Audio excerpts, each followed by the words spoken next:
Graham, we're 3 months away from first England international. Some people might think it's quite a strange time to have an England camp.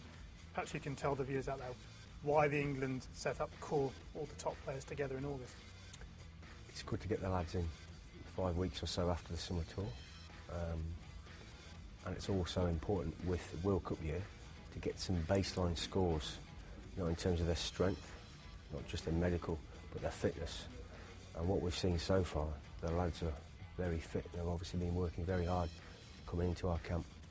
And also looking around the world, just seeing how the game is potentially evolving at the moment, looking at Tri-Nations, and put that into some rugby training. Not overdoing the rugby, because some of these guys have only just started doing rugby again at the clubs, so we're very respectful of that.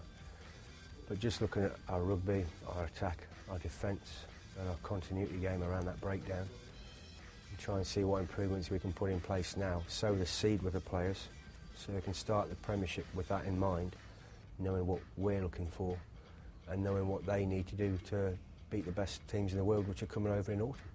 So you say that some of the players have only just started going back with their clubs, some have played contact, some have not done contact stuff. That must be quite difficult, must put skews on things, so it has to be presumably very generic stuff. Yeah, very generic. We certainly haven't been doing any full-on contact, because some guys, as you say, just haven't done it yet. They're not there in that progression with their clubs. Within a pre-season programme, there is a block of time which is solely given to the conditioning aspect, getting the guys stronger, which in the long term just prevents injuries. Getting the guys stronger, getting them leaner, getting them fitter, get their conditioning base up, then put the rugby on top of that. That part of the season is vital. Now, some clubs add in rugby skills within that, but actual proper full-on rugby doesn't tend to happen until probably August within a pre-season, when they play pre-season games. But that phase, is particularly for our guys for the next year, some of these guys are going to be on the go now for 14 months. To get that block of time, to get them strong and fit is very important, and the rugby just gets added on towards the end of the summer. You said that you had some good results. Is there some that surprised you? Because I guess, some, as you say, some haven't done contact, some have done more stuff. We've been pleasantly surprised. There's no one underperformed, and that's the first time. We're 2 years into this pre-season camp. It's the first time that guys have not underperformed. There's been some real standout results across the board. The scores are pretty good. They're very fit. The pre-season, the open training day for England today, it's an important part, isn't it, of England and connecting with fans? Yeah, we want them to come and see what we're doing. I think it's great. They're used to watching us on a Saturday or watching us on telly. Come and see us up close, meet the players. Come and see me and Jono swearing at the players up close. I mean, that's a different experience. And it's good. We want the crowd, we want people to see what we're trying to do.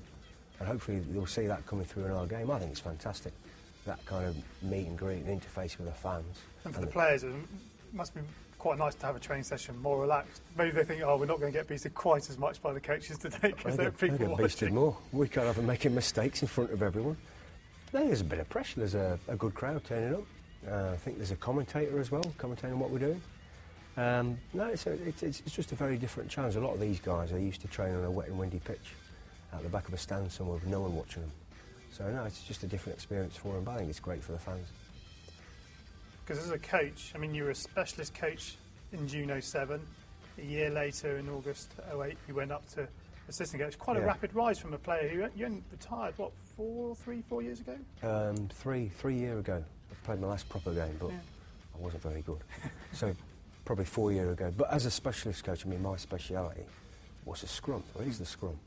But I don't want to be a scrum coach per se. I assist with all parts of the game. In fact, today I'm coaching the lads a bit of offloading, all the things I was brilliant at. Looking forward to the upcoming autumn internationals. Fitness is a key issue.